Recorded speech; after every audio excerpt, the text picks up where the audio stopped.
The metal hallway was silent, cold, and full of shadows. Jace held his breath as he walked slowly, his boots making soft sounds on the floor. He was just a human engineer, sent by the Union to check on a forgotten alien lab floating near the SC. Edge of space. No one had entered this place for years. It's not since the war ended, but today, the door opened by itself when his ship arrived. That was the first sign something was wrong. Inside, the lights flickered and systems were dead. Dust floated in the air like tiny ghosts. Jace checked his scanner, but it showed no life still. He kept moving deeper into the lab. His heart beat faster with each step. Then he heard a faint sound, almost like a whisper. He followed it until he reached a round chamber with a tall glass pod in the center. Inside the pod was something he never expected. A girl, not human, but not fully alien either. Her skin was pale violet, and her silver hair floated in the liquid like a cloud. Her eyes were closed, but her face looked calm, peaceful there. Was a sign at the base of the pod that read, Royal Clone Subject Alpha 1. Before he could think, the pod began to glow. The system activated itself, hissing as the glass lifted. The girl fell into Jace's arms, weak but breathing. She blinked, looked up at him, and whispered one word, Father? Jace froze, confused and shocked. He had no idea what was happening. But he couldn't leave her behind. He carried her back to his ship, ignoring his orders as he flew away from the lab. The screen behind him showed a message, unauthorized. Transfer detected, alert sent to royal lineage. Jace didn't notice, too busy trying to keep her warm. She was shaking, her skin cool to the touch. She whispered again, Don't leave me. Please. Days passed, and the clone recovered quickly. She learned fast, spoke well, and always stayed close to Jace. She smiled when he smiled, and cried when he was quiet. Jace tried to understand why she called him father. She explained she had memories, but they weren't hers. They came from someone powerful. Someone royal. Then, one night, she walked to him and placed his hand on her belly. Jace felt a strong warmth beneath her skin. I'm carrying your child, she said softly. Jace pulled back, confused and afraid. That's not possible, he said. We didn't. But she nodded, her eyes shining. It was the bond. Jace didn't know what to do. He didn't mean for this to happen. But somehow, their time together had triggered a reaction. The clone's body was made for connection, for carrying the future, and now that future was growing inside her. A child unlike any other. He activated the emergency beacon, hoping someone would help, but instead of humans, a massive alien ship appeared in orbit. It was black, gold, and shaped like a living creature. The voice that came through the comms was soft but powerful. I am the true queen, it said. You have taken what is mine. Jace stared at the screen as a tall, regal woman stepped into view. She looked almost like the clone, but older. Wiser and more dangerous, her eyes burned with cold fire. She spoke again. You carry royal blood now. The child belongs to the crown, and you, human, will complete the ceremony. The screen went dark, but Jace couldn't move. The clone stood beside him, her hand in his. Don't be afraid, she whispered. She won't hurt you, Jace. Turned to her and asked, Who are you really? She smiled gently. I'm her. But not, I'm yours now, she said, and so is the queen. The stars outside seemed to freeze in time. Jace looked at the giant ship preparing to dock with his. He knew his life had changed forever, not just because of the child, but because the queen's one clone, one real, had chosen him, and now the galaxy would never be the same. Asterisk, the alien ship did not knock. It hovered like a giant beast just outside the human transport. Its shadow covered the stars, making it feel like night had arrived in space. Jace stood at the window, his hand shaking as he held the clone girl close. She looked calm, but her silver eyes stared hard at the ship, like she knew what was coming.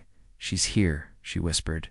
The real one. Jace didn't reply, because deep down, he already knew.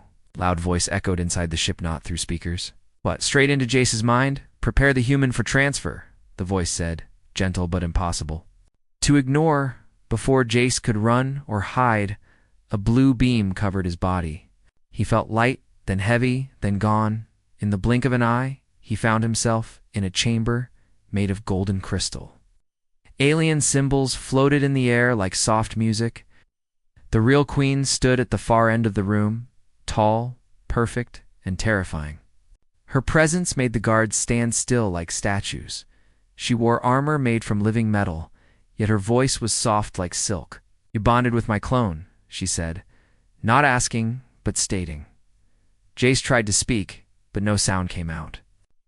The queen walked closer and placed a finger on his chest. "I see it inside you," she said, "a child." Jace finally found his voice. "I didn't plan this," he whispered. The queen nodded. "Of course you didn't.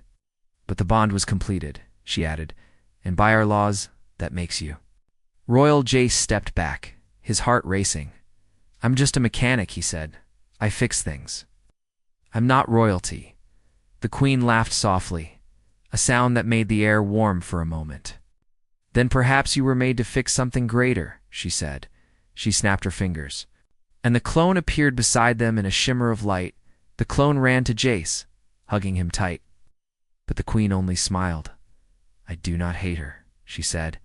"She is a piece of me. But she has taken something I never tasted." Jace looked between the two, confused. "What do you want from me?" he asked. The queen's smile faded, and her voice became serious. "I want what she had," she said. "I want to carry the same light." Jace blinked, stunned. "You want to be pregnant too?" She stepped forward.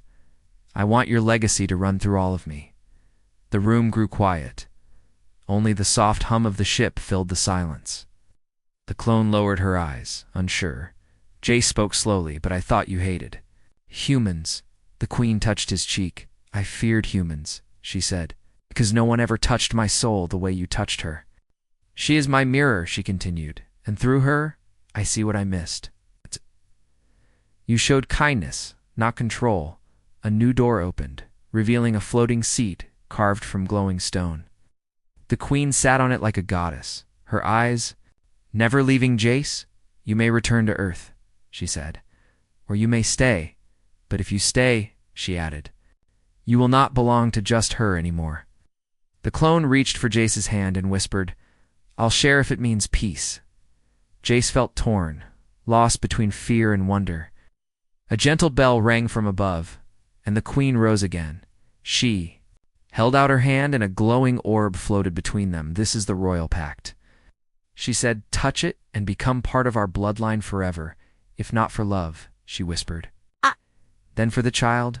Jace looked at the orb, then at the clone, then at the queen, and for the first time in his life, he realized his choice could change an empire. The queen waited, calm and proud. The clone waited, hopeful and quiet. Jace took a breath, stepped forward, raised his hand toward the glowing orb. The light grew brighter, and time seemed to slow down. His heart beat louder than the engines outside, and just before he touched it, the queen whispered, "Your new life begins now, asterisk." The glowing orb pulsed softly in Jace's hand. Warmth spread through his chest. But it wasn't just heat, it was connection. His breath caught as the light faded, and when he opened his eyes, the queen was standing only inches from him. Her expression was no longer proud and distant, but curious, focused almost. "Tender, the bond is real now," she said, her voice like wind through leaves. "You are no longer just a guest. You are part of me." Jace stepped back, unsure what he had just agreed to. The clone clung to his arm, still protective, still sweet. But the queen tilted her head, observing them both. "She cares deeply." The queen said softly, "That is good, because what I ask next may break her." Jace swallowed hard, unsure if he wanted to hear more. The queen waved her hand, and the chamber shifted. Walls melted away to reveal a lush alien garden, filled with glowing vines and floating petals. "This is the royal womb garden," she said. "Only those chosen by the bloodline may enter it." Jace walked slowly through it, amazed by its strange beauty. The clone followed, but the queen walked ahead, every flower bent slightly in her direction. Like the world itself obeyed her, they reached a silver platform shaped like a shell. There, the queen sat, her armor vanishing into ribbons of light. She wore a robe made of living silk, which shimmered with her every breath. Jace felt his chest tighten, not from fear, but from something else. The queen extended her hand to him. "I want to understand what she felt," she said. "The moment you changed her." Jace hesitated, looking at the clone. She didn't cry or shout, she only nodded. "She's my queen," the clone said quietly. "She will always be part of me." "You gave me life," she added. "Let her feel what I did." Jace looked between them, heart pounding. He wasn't used to being the center of something so powerful. The queen reached forward and touched his face. Her fingers were cool, soft, and glowing faintly with energy. "I am not forcing you," she said gently. "But you must know, my people are fading. Our kind cannot carry strong airs," she explained.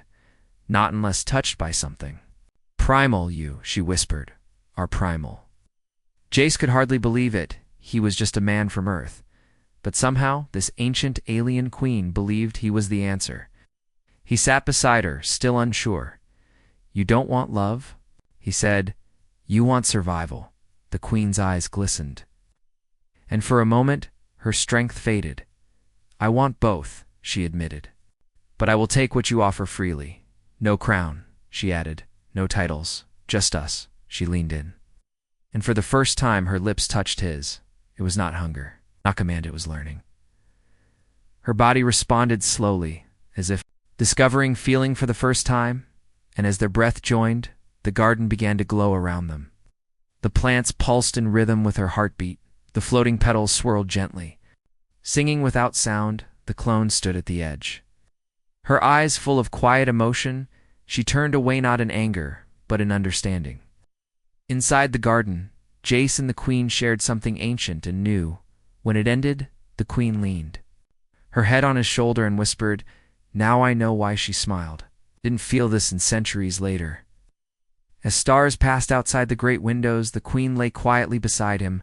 "I may carry life soon," she said, "and if I do, it will shake the empire." Jace didn't know what to say. But he reached for her hand. She took it gently and whispered, "You are more than just human now. You are hope, and I have claimed my turn." Asterisk, the silence between the two women was louder than war. The clone sat near the edge of the chamber, her hands folded, her eyes full of questions. Across from her, the queen stood tall, dressed once again in her glowing armor. But something had changed. Something deep. She was not just a ruler now. She was a woman who had tasted something forbidden, and she wanted more. Jace entered the room slowly, feeling the tension in the air. His footsteps echoed, and both sets of eyes turned to him. "Did you sleep well?" the queen asked, her voice calm but sharp. I guess," Jace said, rubbing the back of his neck. The clone didn't speak. She just looked at him like he belonged to someone else now. And for the first time, Jace didn't know where he stood. The queen stepped forward, graceful as ever. "I will be direct," she said. "I may carry life now." The clone's body went still. Her lips trembled, but her voice came out steady. "Then it's true," she whispered. "You took him too." The queen frowned. "I did not steal him," she replied. "I shared him." The clone stood, her silver hair catching the soft light. "You were never meant to bond," she said. "That right was mine." "I am your reflection," she added, "and you took what made me feel whole." Jace stepped forward, trying to calm her, but she raised a hand, tears forming in her eyes. "I gave you everything," she said, "and now I feel." The queen walked closer to her clone, her tone softer now. "You are my child, my shadow, my echo," she said. "But echoes fade. Do you think love is a right?" she asked gently. "It is a choice." The clone looked away, hiding her pain. "I never asked to be made," she whispered. "But I felt loved when he looked at me, and now I feel forgotten." Jace finally spoke, his voice full of guilt. "I didn't plan any of this," he said. "I didn't know what bonding meant." The queen placed her hand on his shoulder. "And yet you bonded twice," she said. "You cannot undo that. But your heart gave freely. Do not be ashamed of that. But now," she added, "we must decide what happens next." A council of nobles was called that day. Alien lords, scientists, and ancient advisors gathered in a circular chamber. They debated in whispers, some outraged, some curious. A human had bonded with both the queen and her clone something. Never seen before, it broke tradition, it broke rules, it even broke bloodlines. But it also sparked a strange kind of hope. At the center of the room, the clone stood beside Jace. She looked at the nobles and said, "I carry his child." The room stirred, voices rising, "And she may carry his child too," she added, pointing at the queen. "If that makes us rivals, so be it. But I will not fight her," she said. "I will not lose him either." The queen rose from her throne and stood tall. "Then let it be written," she declared, "that the human belongs to neither of us." Gasps filled the room, but she raised a hand. "He belongs to the child," she continued, "and any child who carries his blood. We do not share a lover, we share a legacy. And that legacy begins now." Jace looked between them, stunned. The queen and the clone stood side by side, not as enemies but as guardians, and he, the human mechanic, had somehow become the center of a new royal path. The nobles bowed, one by one, not to the queen, not to the clone, but to the man whose kindness changed destiny. Jace lowered his head, unsure if this was a dream, more the beginning of something far bigger. The sky above the palace cracked with silver lightning, and not from a storm, but from the energy of a birth never seen before. Inside a chamber of living crystal, the clone lay on a soft bed that shimmered like starlight. Her breaths were fast, but her hands stayed wrapped tightly around Jace's. Beside them, healers moved quickly, their long fingers glowing as they prepared the ancient birthing ritual. The queen stood close, watching silently with eyes full of emotion. "She's ready," one healer said, "but the energy inside is unstable." The queen nodded. "The child is not ordinary," she whispered. "It carries power from two species, and a soul forged by choice." Jace looked at the clone, her face glowing with sweat and fear. "You're doing great," he whispered. "Just hold on a little longer." She smiled weakly, then gasped as another wave of pain hit her. The room shook gently, as if even the palace walls felt her struggle. The queen stepped forward and placed a hand on the clone's belly. Light spread from her palm, calming the pain. "It is time," she said, her voice deep and soft. "Let the new future arrive." The healers formed a circle, chanting in their language. The clone arched her back, and then the room filled with a strange sound, not a cry but a pulse, strong and clear, like a heartbeat made of music. Then the child emerged, wrapped in light, floating above the bed for just a moment before gently landing in the healer's arms. Everyone went silent. The child had violet skin like the clone, golden eyes like the queen, and soft black hair like Jace. The energy around the baby crackled, tiny flashes danced in the air like sparks. One healer whispered, "A royal fusion." Jace stepped forward, stunned. The child looked at him and smiled. Not just a baby's smile, but a knowing one, as if it already understood who he was. He reached out with shaking hands, and the child reached back. The moment their fingers touched, the palace glowed brighter. The queen dropped to one knee. "Not out of weakness, but in respect. I have ruled for 300 years. She said, "But today I serve." Jace turned to her, holding the child. "Serve who?" he asked softly. She smiled and stood tall, the new bloodline, the one that carries choice, love, and strength. The clone was breathing easier now, her eyes wide as she looked at her baby. Is he healthy?" she asked. The queen nodded. "Stronger than anything born in our empire. He is light and storm," she added, "and he will never be alone." Jace bent down and kissed the clone's forehead. "You did something impossible," he whispered. "You made something beautiful later." As the palace held a quiet celebration, the child was placed in a floating cradle of sangmetal. Visitors from across the empire arrived to look upon the newborn. Some bowed, others wept. Many had never seen a human before. Now they saw one as the father of royalty, and the whispers began to spread. The child of two queens and one man, but while others talked, the queen stood in her private garden.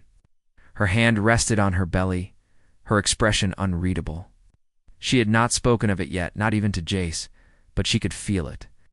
A second heartbeat, slow and strong, the clone had brought life into the world, and soon.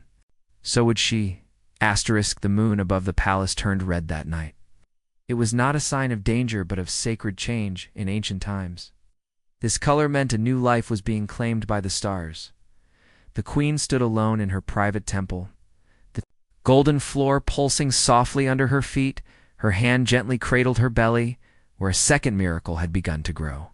Her eyes were fixed on the open doors. Waiting for him, Jace entered quietly.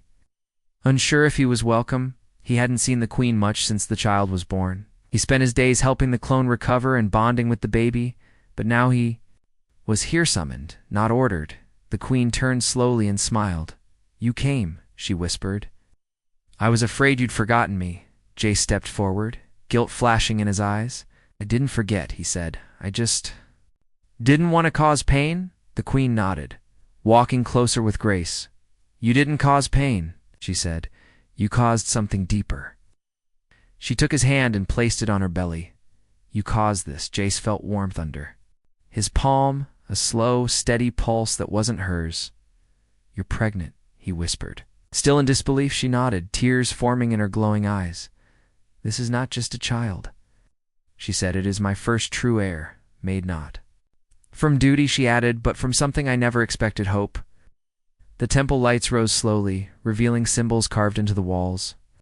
Stories of ancient queens who ruled alone. None of them had bonded, none had shared, none had dared. "But I chose to change that," the queen said, turning to him. "I chose you, not as a subject, but as my equal." Jace didn't know what to say. The queen took a step back and opened a small chamber behind the altar. Inside was a pool of shimmering silver. "Step in with me," she said, "and become more than a guest." Jace looked into the pool, its surface reflecting his face and hers beside it. He removed his boots and stepped in, the water cool and soft. The queen joined him, her hands rising to his face.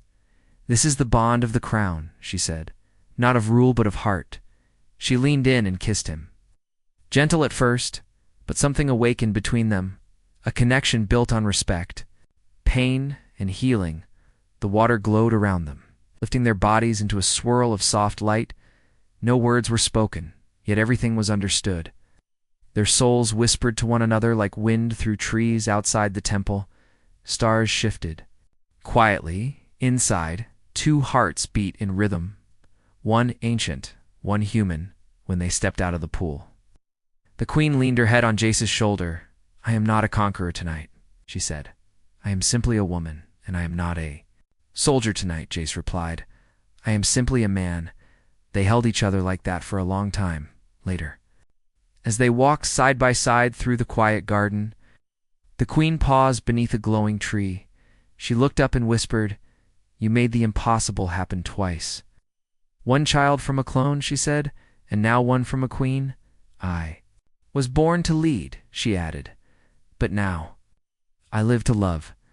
Jace squeezed her hand and said, "Then let's lead together." The throne room had never seen a moment like this before. Not in all the centuries of alien rule. Jace stood at the center of the grand hall, not in chains, not as a guest but as family. On his right stood the clone, holding their newborn child. Wrapped in silver blue silk, on his left stood the queen, her hand resting gently on her growing belly. Before them stood the entire royal council, silent, stunned, and waiting.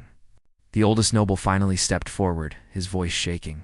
"We never expected a human to change our line," he said. "But here you are," he continued. "Not as a threat, but as a father of the new blood." Whispers ran through the crowd. Some nobles bowed, others simply watched. But none dared speak against what had happened. The queen raised her hand, and silence returned. "This is not the end of the empire," she said. "It is the beginning." "My people were fading," she continued. "Our strength was locked behind tradition. But this man," she said, gesturing to Jace, "broke that lock with kindness." She turned toward him and smiled, "And with him I have found a reason to build again." Jace stepped forward, holding the child for all to see. "He is not just mine," he said. "He belongs to you all. He carries your blood," he added. "And mine. Let him remind you that peace can come from something as simple as love." The crowd was quiet, but their eyes had softened, one by one. They bowed not just to the child, but to Jace, later in the royal garden. The clone played with the baby beneath a glowing tree. She laughed softly as the child reached for floating petals. Jace watched from a bench, feeling peace he had never known before. The queen joined him, resting her hand on his shoulder. "They will write songs about today," she said, "but none will capture the feeling." Jace nodded, his eyes on the clone and the child. "They'll grow up in a world I never imagined," he said. "Free," the queen added, "and powerful, but not feared," she continued, "because they'll carry your heart." Jace looked at her belly and smiled. "You think the next one will be just as special?" he asked. The queen laughed, a soft sound that echoed across the garden. "They are all special," she said, "but this one will carry my fire." She leaned closer and kissed his cheek. "You have given more than a child," she whispered. "You've given us a reason to rise." Jace closed his eyes, letting the moment soak into his soul, from mechanic to father of an empire. As night fell, the stars above seemed to shine a little brighter. Not because the sky had changed, but because the future finally had a light strong enough to guide it. And at the center of that future stood a human, a clone, a queen, and two children of impossible love, together. They were more than a family, they were the next age of the galaxy.